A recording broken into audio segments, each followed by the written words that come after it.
வணக்கம். சுப்ரீம் செய்திகளுக்காக இரா செல்வமணி. இன்றைய முதன்மை செய்திகள். பேங்க் ஆஃப் பரோடாவின் 118வது நிறுவன நாள். வங்கி ஊழியர்கள் மற்றும் அதிகாரிகள் கலந்து கொண்ட இயற்கை பாதுகாப்பிற்கான நடைபயண பேரணி. பணி நிரந்தரம் செய்ய வலியுறுத்தல். புதுச்சேரி அரசு ஆசிரியர் சங்கங்களின் ஒருங்கிணைப்பு குழுவினர் கல்வித்துறை முன்பு கவன ஈர்ப்பு ஆர்ப்பாட்டம். நாடு முழுவதும் 27% ஆண்கள் குடலிறக்க நோயால் பாதிக்கப்பட்டுள்ளனர். ஜெம் மருத்துவமனை நிறுவனர் டாக்டர் தகவல்.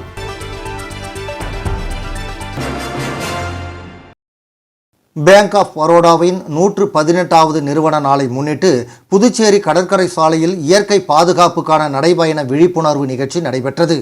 பேங்க் ஆஃப் பரோடா 118வது நிறுவன நாளை முன்னிட்டு புதுச்சேரி பிராந்தியம் சார்பாக பிராந்திய தலைவர் பிரவீன்குமார் ராகுல் மற்றும் துணை பிராந்திய தலைவர் சிவபிரகாஷ் தலைமையில் 100க்கும் மேற்பட்ட வங்கி ஊழியர்கள் மற்றும் அதிகாரிகள் கலந்து கொண்டு இயற்கை பாதுகாப்பிற்கான நடைபயணம் விழிப்புணர்வு நிகழ்ச்சி நடைபெற்றது.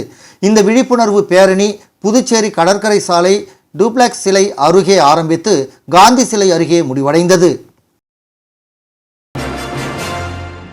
பணி நிரந்தரம் செய்ய வலியுறுத்தி புதுச்சேரி அரசு ஆசிரியர் சங்கங்களின் ஒருங்கிணைப்பு குழுவினர் கல்வித்துறை முன்பு கவன ஈர்ப்பு ஆர்ப்பாட்டத்தில் ஈடுபட்டனர். புதுச்சேரி அரசு கல்வித்துறையில் கௌரவ முதுகலை பட்டதாரி ஆசிரியர்கள், கௌரவ பட்டதாரி ஆசிரியர்கள், கௌரவ பால சேவிகாக்கள் ஆகியோருக்கு பணி நிரந்தரம் செய்ய வலியுறுத்தி புதுச்சேரி அரசு ஆசிரியர் சங்கங்களின் ஒருங்கிணைப்பு குழுவினர் தொடர் போராட்டம் அறிவித்தனர். அதன் ஒரு பகுதியாக பள்ளி கல்வித்துறை அலுவலகம் நுழைவு வாயிலில் கோரிக்கைகளை வலியுறுத்தி கவன ஈர்ப்பு ஆர்ப்பாட்டம் நடத்தினர். ஆர்ப்பாட்டத்திற்கு சங்க ஒருங்கிணைப்பு குழு தலைவர் பாரி தலைமை தாங்கினார். அரசு ஊழியர் சங்கங்களின் கூட்டமைப்பு தலைவர் பாலகுமார், ஒருங்கிணைப்பு குழு பொறுப்பாளர்கள் அருள்சாமி, சிரில், நிக்கோலஸ் உள்ளிட்ட பலர் கண்டன உரையாற்றினர். அரசு ஊழியர் சங்கங்களின் கூட்டமைப்பு கௌரவ தலைவர் சேஷாசலம் சிறப்புரையாற்றினார். இதில் பால சேவிகாக்கள், கௌரவ பட்டதாரி ஆசிரியர்கள் பலர் கலந்து கொண்டனர். ஒருங்கிணைப்பாளர் பொற்செழியன் நன்றி கூறினார். நாடு முழுவதும் 27% ஆண்கள் குடலிறக்க நோயால் பாதிக்கப்பட்டுள்ளதாக ஜெம் மருத்துவமனையின் நிறுவனர் டாக்டர் பழனிவேலு தெரிவித்துள்ளார். புதுச்சேரி ஜெம் மருத்துவமனை சார்பில் ஹர்னியா ஃபியஸ்டா 2025 எனும் தலைப்பில் ஜெம் மருத்துவமனை மற்றும் இந்திய அறுவை சிகிச்சை நிபுணர்கள் சங்கம் சார்பில் நுண்துளை ஹர்னியா அறுவை சிகிச்சை பற்றி கருத்தரங்கம் புதுச்சேரி தனியார் உணவகத்தில் இன்று நடைபெற்றது. புதுச்சேரி ஜெம் மருத்துவமனையின் அறுவை சிகிச்சை இரைப்பை குடல் நிபுணர்களான டாக்டர் சசிகுமார் மற்றும் டாக்டர் சுகுமாரன் ஆகியோர் ஏற்பாடு செய்திருந்த கருத்தரங்கில் இந்தியா முழுவதும் இருந்து 150க்கும் அதிகமான அறுவை சிகிச்சை நிபுணர்கள் பங்கேற்றனர். இந்த கருத்தரங்கில் அதிநவீன நுண்துளை இரணியா அறுவை சிகிச்சை நுட்பங்களை கொண்டு நேரடியாக அறுவை சிகிச்சை செய்து ஆபரேஷன் தியேட்டரில் இருந்து நேரலை மூலமாக கருத்தரங்கில் பங்கேற்ற மருத்துவர்களுக்கு விளக்கம் அளிக்கப்பட்டது. பின்னர் செய்தியாளர்களை சந்தித்த ஜெம் மருத்துவமனையின் நிறுவனர் டாக்டர் பழனிவேலு கூறும்போது, நாடு முழுவதும் உள்ள ஆண்களுக்கு 25% முதல் 27% பேர் குடலிறக்க நோயால் பாதிக்கப்பட்டுள்ளார்கள் என்றும், இந்த குடலிறக்க நோய் அறுவை சிகிச்சை செய்வதால் அதிக இரத்த இழப்பு வலிகள் இருக்கும். ஆனால் நுண்துளை அதாவது லேப்ராஸ்கோபி மூலம் அறுவை சிகிச்சை செய்யும்போது வலி இல்லாமல் அறுவை சிகிச்சை மேற்கொள்ளப்படும் என்று குறிப்பிட்டார். நுண்துளை மூலம் அறுவை சிகிச்சை செய்து கொண்டால் 2-3 தினங்களில் அவர்கள் குணமாகி வழக்கமான சேவைகளை மேற்கொள்ளலாம் என்று குறிப்பிட்ட மருத்துவர் பழனிவேலு, புதுச்சேரியில் ஜெம் மருத்துவமனையில் மிக குறைந்த கட்டணத்தில் இந்த அறுவை சிகிச்சை மேற்கொள்ளப்படுவதாகவும் தெரிவித்தார். முதல் முறையாக ஆபரேஷன் தியேட்டரில் இருந்து அறுவை சிகிச்சையை கருத்தரங்கில் கலந்து கொண்ட மருத்துவர்களுக்கு நேரடியாக காட்டி விளக்கம் அளிப்பது புதுச்சேரிக்கும் ஜெம் மருத்துவமனைக்கும் பெருமையாக உள்ளது என்று குறிப்பிட்டார். பேட்டியின் போது தலைமை மருத்துவர் செந்தில்நாதன், டாக்டர் பிரவீன்ராஜ் ஆகியோர் உடனிருந்தனர். புதுச்சேரி மதகடிப்பட்டு ஸ்ரீ மணக்குள விநாயகர் கலை மற்றும் அறிவியல் கல்லூரியில் 1ஆம் ஆண்டு மாணவர்களுக்கான துவக்க விழா நடைபெற்றது. புதுச்சேரி மதகடிப்பட்டு ஸ்ரீ மணக்குள விநாயகர் கலை மற்றும் அறிவியல் கல்லூரியில் 1ஆம் ஆண்டு மாணவர்களுக்கான துவக்க விழா 2 அமர்வுகளாக காலை 10 மணி அளவிலும் மதியம் 1 மணி அளவிலும் நடைபெற்றது. இந்த நிகழ்ச்சியில் பட்டய கணக்காளர் மதுகுமார், மது அண்ட் கோ முன்னாள் நிதி கட்டுப்பாட்டாளர் பெங்களூர், ஷெல், MRPL விமான போக்குவரத்து மற்றும் எரிபொருள் சேவைகள் மற்றும் புதுவை பல்கலைக்கழகத்தின் உயிர் அறிவியல் புலத்தின் டீன் மற்றும் பேராசிரியர் டாக்டர் ஜோசப் செல்வின் ஆகியோர் சிறப்பு விருந்தினர்களாக கலந்து கொண்டு சிறப்புரையாற்றினர். இந்த நிகழ்வில் தக்ஷசீலா பல்கலைக்கழக வேந்தர் மற்றும் ஸ்ரீ மணக்குள விநாயகர் கல்வி அறக்கட்டளையின் தலைவர் மற்றும் மேலாண் இயக்குனர் தனசேகரன் தலைமை தாங்கினார். மேலும் ஸ்ரீ மணக்குள விநாயகர் கல்வி அறக்கட்டளையின் செயலாளர் நாராயணசாமி கேசவன், ஸ்ரீ மணக்குள விநாயகர் கல்வி அறக்கட்டளையின் பொருளாளர் ராஜராஜன், இணை செயலாளர் வேலாயுதம், கல்லூரியின் இயக்குனர் மற்றும் முதல்வர் VSK வெங்கடாஜலபதி ஆகியோர் வாழ்த்துரை வழங்கினர். நிகழ்வில் கலை மற்றும் அறிவியல் கல்லூரியின் முதல்வர் முத்துலட்சுமி அவர்கள் வரவேற்புரையாற்றினார். இந்த நிகழ்ச்சியில் சிறப்பு விருந்தினர்கள் உரையாற்றுகையில் நேர மேலாண்மை குறித்தும் பின்தங்கிய நிலையிலிருந்து முன்னேறிய சாதனையாளர்கள் குறித்தும் மெட்டாஸ் ஸ்கில் மற்றும் ஸ்டார்ட் அப் தொழில் முனைவோராக விரும்பும் மாணவர்களுக்கு மத்திய மற்றும் மாநில அரசுகளில் பொருளாதார உதவித்தொகை மற்றும் வழிகாட்டுதலை பற்றியும் விளக்கமாக கூறி சிறப்புரையாற்றினர். இந்த நிகழ்வில் ஸ்ரீ மணக்குள விநாயகர் கல்வி அறக்கட்டளையின் தலைவர் தனசேகரன் அவர்கள் தனது உரையில் ஸ்ரீ மணக்குள விநாயகர் கல்வி குழுமத்தில் செயல்படும் அனைத்து கல்லூரிகளின் சாதனைகள் மற்றும் பாடப்பிரிவுகளின் எண்ணிக்கைகளை எடுத்து கூறினார். கலை மற்றும் அறிவியல் கல்லூரி மாணவர்கள் எவ்வாறு தங்கள் திறமைகளை வளர்த்து கொண்டு வாழ்வில் சிறந்த சாதனையாளர்களாக தொழில் முனைவோர்களாக உருவாக வேண்டும் என்று எடுத்துரைத்தார்.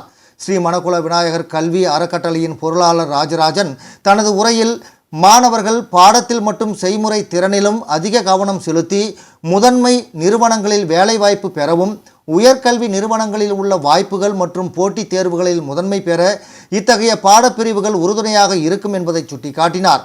கல்லூரி இயக்குனர் மற்றும் முதல்வர் VSK வெங்கடாஜலபதி அவரது உரையில் கல்லூரியின் சிறப்பு அம்சங்களையும் சாதனைகளையும் பற்றி எடுத்துரைத்தார். மேலும் அவர் கலை மற்றும் அறிவியல் துறை சார்ந்த படிப்புகளை மாணவர்கள் நன்றாக பயன்படுத்தி கொண்டு வாழ்க்கையில் சிறந்த நிலைக்கு செல்ல வேண்டும் என்று வலியுறுத்தினார். பெற்றோர்கள் தங்கள் பிள்ளைகளுக்கு அத்தியாவசிய தேவைகளை தவிர ஆடம்பர பொருட்களை தவிர்த்து தங்கள் பிள்ளைகளின் முன்னேற்றத்திற்கு உறுதுணையாக இருக்க வேண்டும் என்று கூறினார். 2 அமர்வுகளில் நடைபெற்ற நிகழ்வின் நன்றியுரையினை வணிக மேலாண்மை துறை தலைவர் பால செந்தில்குமார் மற்றும் இயற்பியல் துறை தலைவர் ஜெயவர்த்தனன் ஆகியோர் வழங்கினர். நிகழ்ச்சி இனிதே நிறைவு பெற்றது.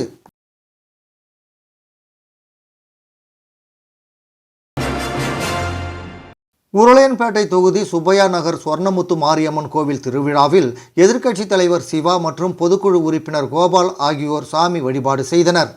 புதுச்சேரி மாநிலம் உருளையன்பேட்டை தொகுதிக்கு உட்பட்ட சுப்பையா நகரில் அமைந்துள்ள அருள்மிகு ஸ்ரீ வேத விநாயகர் முக்கூடல் சொர்ணமுத்து மாரியம்மன் ஆலய ஆடி மாத திருவிழா நடைபெறுகிறது. அதில் ஒரு பகுதியாக நேற்று மதியம் கூழ்வார்த்தல் நடைபெற்றது. இரவு 7:30 மணி அளவில் கும்பம் படைத்தல் நிகழ்ச்சி நடைபெற்றது.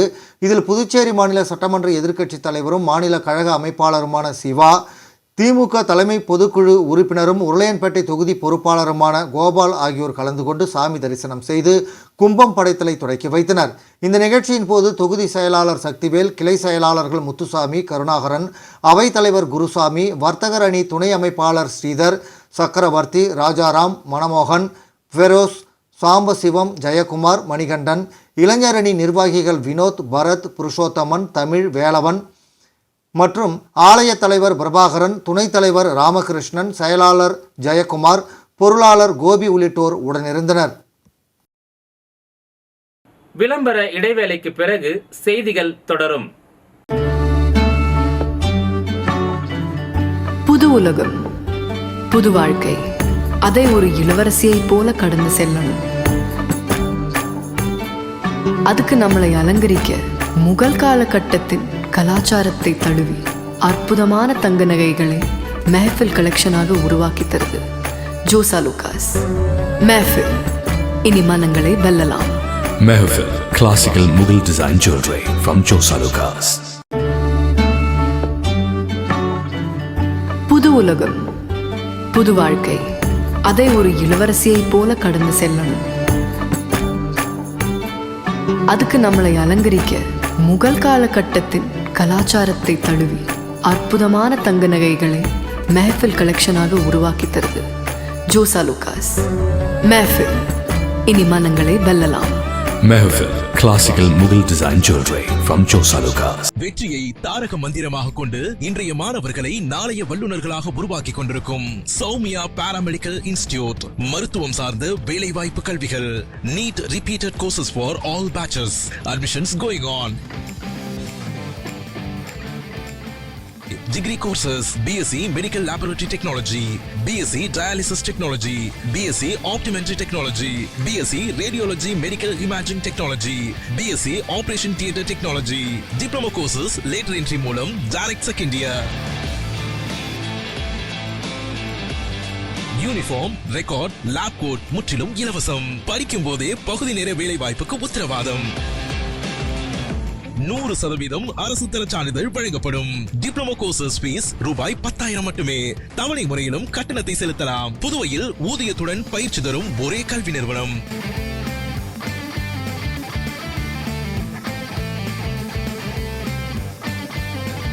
நமது Soumya paramedical institute number 7 Koodapakkam main road Villianur bypass Puducherry. For contact 8220931846. Kurumampet Amaithi Nagar பகுதியில் 31 கோடி ரூபாயில் நடைபெற உள்ள வளர்ச்சி பணிகள் குறித்து அடிப்படை வசதிகள் ஏதேனும் விடுபட்டுள்ளதா என்று வீடு வீடாக சென்று முன்னாள் அமைச்சர் சாய்ஜே சரவணகுமார் குறைகளை கேட்டறிந்தார். புதுச்சேரி மாநிலம் ஊசுடு சட்டமன்ற தொகுதிக்கு உட்பட்ட குருமாம்பேட்டு அமைதி நகர் பகுதியில் அடுத்த மாதம் 31 கோடி ரூபாய் மதிப்பீட்டில் வளர்ச்சி பணிகள் நடைபெற உள்ளது. இந்த நிலையில் முன்னாள் அமைச்சர் சாய்ஜே சரவணகுமார் அப்பகுதிக்கு நேரடியாக சென்று கள ஆய்வு மேற்கொண்டு வீடு வீடாக சென்று மேற்கொண்டு ஏதேனும் அடிப்படை வசதிகள் தேவையா என்று கேட்டறிந்தார். மேலும் அப்பகுதியில் நடைபெற்றுள்ள பணிகளையும் இனிமேல் நடைபெற உள்ள பணிகளையும் பொதுமக்களிடையே எடுத்துரைத்தார். மேற்கொண்டு சாலை வசதி, கழிவுநீர் வாய்க்கால் வசதி, மின்விளக்கு, குடிநீர் உள்ளிட்ட அனைத்து பிரச்சனைகளும் சரி செய்யப்பட்டுள்ளது. மேற்கொண்டு ஏதேனும் அடிப்படை வசதிகள் குறித்த குறைபாடு இருப்பின் அதை தெரிவிக்கலாம் என்று பொதுமக்களிடம் கூறினார். இந்த நிகழ்வின் போது ஊசுடு தொகுதி ஒருங்கிணைப்பாளர் சாய் தியாகராஜன், குருமாம்பேட்டு அமைதி நகர் ஊர் முக்கியஸ்தர்கள் பாலகுமார், செந்தில், ரவி, ராமகிருஷ்ணன், ஐயப்பன், மனோகர், மணிகண்டன், ஏழுமலை, சேகர் உட்பட பாஜகவினர், கூட்டணி கட்சியினர், பொதுமக்கள் ஏராளமானோர் கலந்து கொண்டனர். பொதுப்பணித்துறை நீர்ப்பாசனம் மூலம் லாஸ்பேட்டை தொகுதிக்கு உட்பட்ட சேத்திலால் நகர் பகுதியில் வடிகால் வாய்க்கால் மீது கவர் ஸ்லாப் போடும் பணியினை சட்டமன்ற உறுப்பினர் வைத்தியநாதன் பூமி பூஜை செய்து தொடங்கி வைத்தார். புதுச்சேரி பொதுப்பணித்துறை நீர்ப்பாசன கோட்டம் மூலம் லாஸ்பேட்டை தொகுதிக்கு உட்பட்ட சேத்திலால் நகர் பகுதியில் உள்ள வடிகால் வாய்க்கால் மீது கவர் ஸ்லாப் போடும் பணி 46.83 லட்சம் செலவில் சேத்திலால் நகரின் வடக்கு குறுக்கு தெருவிலிருந்து 20வது குறுக்கு தெரு வரை பணிகளை சட்டமன்ற உறுப்பினரும் காங்கிரஸ் சட்டமன்ற கட்சி தலைவருமான வைத்தியநாதன் பூமி பூஜை செய்து தொடங்கி வைத்தார். மேலும் இந்த நிகழ்ச்சியில் பொதுப்பணித்துறை தலைமை பொறியாளர் வீரசெல்வம், கண்காணிப்பு பொறியாளர் சுந்தரமூர்த்தி, நீர்ப்பாசன கோட்ட பொறியாளர் ராதாகிருஷ்ணன், உதவி பொறியாளர் சுந்தரமூர்த்தி, இளநிலை பொறியாளர் லூயி பிரகாசம், ஒப்பந்ததாரர் பாரதி குணசேகரன் மற்றும் காங்கிரஸ் கட்சி நிர்வாகிகள், கமலா அறக்கட்டளை நிர்வாகிகள் உட்பட ஏராளமானோர் கலந்து கொண்டனர். புதுச்சேரி அருகே உள்ள பட்டானூர் பகுதியில் நின்றிருந்த டாடா ஏஸ் வாகனத்தின் ஓட்டுநர் திடீரென கதவை திறந்த நிலையில் இருசக்கர வாகனத்தில் வந்தவர் டாடா ஏஸ் வாகன கதவில் மோதி எதிரே வந்த டிப்பர் லாரி சக்கரத்தில் சிக்கி உயிரிழந்த சம்பவத்தின் சிசிடிவி காட்சிகள் வெளியாகியுள்ளது. புதுச்சேரியின் காரைக்கால் மாவட்டம் கோட்டுச்சேரி வெள்ளைப்பிள்ளையார் கோவில் தெருவைச் சேர்ந்தவர் விபாலி ஜோ. இவர் புதுச்சேரியை அடுத்த பட்டானூர் பகுதியில் உள்ள தனியார் நிறுவனத்தில் பணியாற்றி வருகிறார். இவர் கடந்த 15ஆம் தேதி காலை 10 மணி அளவில் பட்டானூர் பகுதியில் உள்ள சர்வீஸ் சாலையில் புதுச்சேரி பகுதியிலிருந்து திருச்சிற்றம்பலம் பகுதி நோக்கி தனது இருசக்கர வாகனத்தில் வேலைக்கு சென்று கொண்டிருந்தார். அப்போது சாலையோரம் நின்றிருந்த டாடா ஏஸ் வாகனத்தின் கதவை டாடா ஏஸ் வாகன ஓட்டுநர் திறந்தார். இதனால் இருசக்கர வாகனத்தில் வந்த விபாலி ஜோ டாடா ஏஸ் வாகன கதவில் மோதி நிலை தடுமாறி விழுந்தார். அப்போது அதே சாலையில் எதிரே வந்த டிப்பர் லாரி விபாலி ஜோ மீது ஏறியது. இதில் அவர் சம்பவ இடத்திலேயே உயிரிழந்தார். இந்த சம்பவம் குறித்து ஆரோவில் போலீசார் வழக்கு பதிவு செய்து விசாரணை நடத்தி வரும் நிலையில் இந்த விபத்தின் பதபதைக்கும் சிசிடிவி காட்சிகள் தற்போது வெளியாகியுள்ளது. முதலியார்பேட்டை அனிதா நகரைச் சேர்ந்த பச்சைவாழி அம்மன் மக்கள் நற்பணி மன்ற தலைவரும் சமூக சேவகருமான கர்ணன் என்கிற மனோகரன் பிறந்தநாளை கொண்டாடினார். முதலியார்பேட்டை அனிதா நகரைச் சேர்ந்த பச்சைவாழி அம்மன் மக்கள் நற்பணி மன்ற தலைவரும் சமூக சேவகருமான கர்ணன் என்கிற மனோகரன் பிறந்தநாளை கொண்டாடினார். இதையொட்டி அனிதா நகரில் நடந்த பிறந்தநாள் விழாவில் சபாநாயகர் செல்வம், அரசு கொறடா ஏகேடி ஆறுமுகம் ஆகியோர் கலந்து கொண்டு கர்ணனுக்கு பிறந்தநாள் வாழ்த்துக்களை தெரிவித்தனர். தொடர்ந்து 1500 பேருக்கு 5 கிலோ அரிசி, 5 கிலோ சர்க்கரை, 5 கிலோ கோதுமை அடங்கிய தொகுப்புகளை வழங்கினார். முன்னதாக அவர் கன்னியகோவில் பச்சைவாழியம்மன் கோவில் மற்றும் சக்திவேல் பரமானந்தா கோவிலில் சிறப்பு வழிபாடு நடத்திவிட்டு அன்னதானம் வழங்கினார். மேலும் முதலியார்பேட்டை, அரியாங்குப்பம், லாஸ்பேட்டை, காலாப்பட்டு ஆகிய தொகுதிகளில் உள்ள ஆதரவற்றோர் இல்லங்களில் அவரது ஆதரவாளர்கள் அன்னதானம் வழங்கினர். அதேபோல் தேடல் சேவகன் சமூக அமைப்பு மூலம் புதுவை நகர பகுதியில் உள்ள ஆதரவற்றோர்களுக்கு நேரடியாக சென்று உணவு வழங்கப்பட்டது. விழாவில் பாரதிய ஜனதா நியமன சட்டமன்ற உறுப்பினர் செல்வம், முன்னாள் சட்டமன்ற உறுப்பினர்கள் பாஸ்கரன், அசோக் பாபு, தொகுதி என்ஆர் காங்கிரஸ் தலைவர் வீரபத்திரன், அதிமுக நிர்வாகி சரத் செந்தில், கணபதி, ஜீவா, பேராசிரியர் கர்ணா, வணங்காமுடி, லட்சுமிகாந்தன் உள்ளிட்ட பல்வேறு அரசியல் கட்சி பிரமுகர்கள், தொழில் அதிபர்கள், சமூக சேவகர்கள் அவருக்கு பிறந்தநாள் வாழ்த்துக்களை தெரிவித்தனர். உருவையாறு கிராமத்தில் எழுந்தருளியுள்ள அருள்மிகு ஸ்ரீ செங்கழுநீர் மாரியம்மன் திருக்கோவிலில் செடல் திருவிழாவில் திரளான பக்தர்கள் கலந்து கொண்டு செடல் தரித்து சுவாமி தரிசனம் செய்தனர். புதுச்சேரி மாநிலம் வில்லியனூர் கொம்யூன் உருவையாறு கிராமத்தில் எழுந்தருளியுள்ள அருள்மிகு ஸ்ரீ செங்கழுநீர் மாரியம்மன் திருக்கோவில் பிரம்மோற்சவ விழா வெகு சிறப்பான முறையில் நடைபெற்றது. முன்னதாக கடந்த 10ஆம் தேதி தொடங்கிய விழாவானது ஒவ்வொரு நாளும் சுவாமிக்கு சிறப்பு அலங்காரம், அபிஷேகம் செய்து தீப ஆராதனைகள் காண்பிக்கப்பட்டு இரவு மின் அலங்காரத்துடன் சுவாமி வீதி உலா வெகு சிறப்பான முறையில் நடைபெற்று வருகிறது. இந்த நிலையில் முக்கிய நிகழ்வாக நேற்று அம்மனுக்கு கூழ்வார்த்தல் நிகழ்ச்சியும், அதனைத் தொடர்ந்து செடல் தரித்தல் மற்றும் தேர் இழுத்தல் நிகழ்ச்சியும் நடைபெற்றது. இதில் பக்தர்கள் திரளானோர் கலந்து கொண்டு தேர் இழுத்து செடல் தரித்து தங்களது நேர்த்தி கடனை செலுத்தினர். தொடர்ந்து இரவு ஸ்ரீ செங்கழுநீர் மாரியம்மன் சுவாமி மின் அலங்காரத்துடன் திருவீதி உலா நடைபெற்றது. இந்த நிகழ்ச்சியில் திரளான பக்தர்கள் கலந்து கொண்டு சுவாமி தரிசனம் செய்தனர். நிகழ்ச்சிக்கான ஏற்பாட்டினை தனி அதிகாரி திருமாவளவன், தலைவர் மாணிக்கம் மற்றும் உபயதாரர்கள், விழா குழுவினர்கள், உருவையாறு ஊர் கிராமவாசிகள் மிக சிறப்பான முறையில் செய்திருந்தனர்.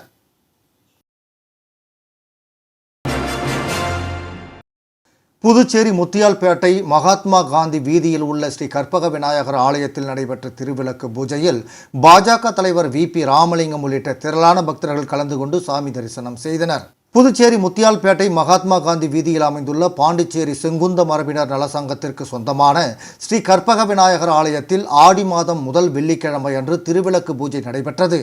இதில் திரளான பெண்கள் கலந்து கொண்டு குத்துவிளக்கு ஏற்றி பூஜையில் கலந்து கொண்டனர். தொடர்ந்து சாமிக்கு சிறப்பு பூஜைகள் செய்யப்பட்டு மகா தீபாராதனை காண்பிக்கப்பட்டது. விழாவில் பாஜக தலைவர் VP ராமலிங்கம் மற்றும் செங்குந்த மரபினர் நல சங்க தலைவர் பாண்டியன், செயலாளர் கோபிநாத், பொருளாளர் ராஜேஷ் மற்றும் புதுவை நகர செங்குந்த இளைஞர் நல சங்க நிர்வாகிகள், உறுப்பினர்கள் பலர் கலந்து கொண்டனர். முடிவில் அனைவருக்கும் பிரசாதம் வழங்கப்பட்டது. இதற்கான ஏற்பாடுகளை செங்குந்த மரபினர் நல சங்கத்தினர் சிறப்பாக செய்திருந்தனர்.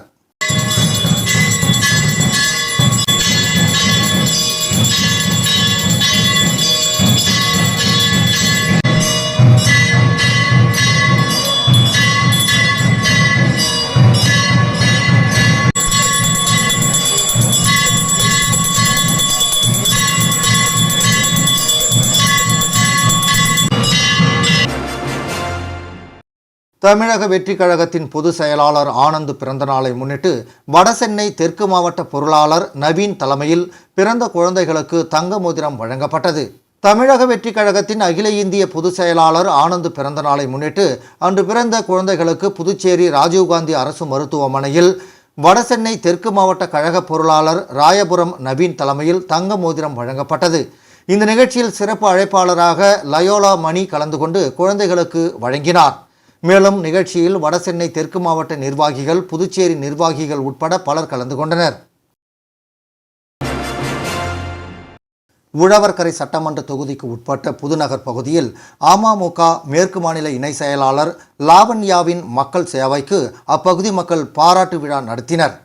புதுச்சேரி மாநிலம் உழவர்கரை தொகுதியில் அமமுக மேற்கு மாநில இணை செயலாளர் லாவண்யா தொடர்ந்து 8 வருடங்களாக மக்கள் பணியில் ஈடுபட்டு வருகிறார். அதன் அடிப்படையில் புதுநகர் பகுதி மக்கள் லாவண்யாவின் மக்கள் பணியை பாராட்டி தங்களின் ஆதரவை தெரிவித்து பாராட்டு விழா நடத்தினர். தொடர்ந்து கூட்டத்தில் பேசிய லாவண்யா, பொதுமக்கள் என்ன பிரச்சனை என்றாலும் 24 மணி நேரமும் என்னை தொடர்பு கொள்ளலாம். உங்களுக்காக உழைக்கவே வந்திருக்கிறேன். பொதுமக்களின் அடிப்படை வசதிகள், பொது பிரச்சனைகள் உள்ளிட்ட எந்த பிரச்சனை என்றாலும் அதை செய்து முடிக்க கடமைப்பட்டுள்ளேன் என்று பேசினார். தொடர்ந்து விழாவில் கலந்து கொண்ட பொதுமக்களுக்கு டிஃபன் பாக்ஸ் மற்றும் சர்க்கரை உள்ளிட்ட நலத்திட்ட உதவிகளை வழங்கி நிகழ்ச்சியை சிறப்பித்தார். இந்த நிகழ்ச்சியில் பொதுமக்கள் ஏராளமானோர் கலந்து கொண்டு விழாவை சிறப்பித்தனர். மீண்டும் முதன்மை செய்திகள். பேங்க் ஆஃப் பரோடாவின் 118வது நிறுவன நாள் வங்கி ஊழியர்கள் மற்றும் அதிகாரிகள் கலந்து கொண்ட இயற்கை பாதுகாப்பிற்கான நடைபயண பேரணி. பணி நிரந்தரம் செய்ய வலியுறுத்தல். புதுச்சேரி அரசு ஆசிரியர் சங்கங்களின் ஒருங்கிணைப்பு குழுவினர் கல்வித்துறை முன்பு கவன ஈர்ப்பு ஆர்ப்பாட்டம். நாடு முழுவதும் 27% ஆண்கள் குடலிறக்க நோயால் பாதிக்கப்பட்டுள்ளனர். ஜெம் மருத்துவமனை நிறுவனர் டாக்டர் தகவல். இந்த செய்தி அறிக்கை இத்துடன் நிறைவு பெறுகிறது. வணக்கம்.